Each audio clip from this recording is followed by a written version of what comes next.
Why Chem-Free Com? Because there's a need. There's a need out there to help people transition into a less toxic world. And you don't know what you don't know until someone actually shares some things with you.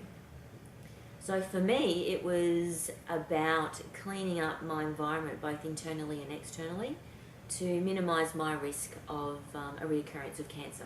That was what kicked me off.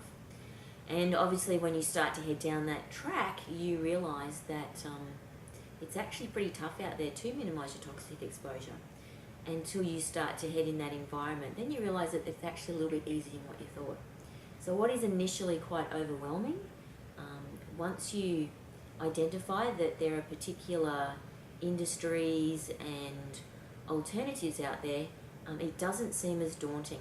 But making that transition from I'm totally overwhelmed with how I'm going to go less toxic to knowing how to do it is the tricky part. So Chemical Free Community is about having an online directory, a one-stop shop, that we can help point people into to areas where there are alternatives.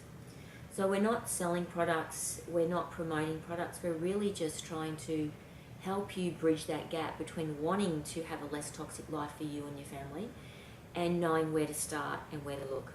So we don't want to fish for you and tell you what products to buy and what services to use. We actually would like to help you learn how to fish for yourself. So where can I go? How do I read labels? What are my options? There are obviously some organisations and companies that are less toxic than the conventional, and then there are other companies that are even less toxic than they are, up to the end of the continuum where there are people that are completely non-toxic. So it's all about what is my next step towards a non-toxic life.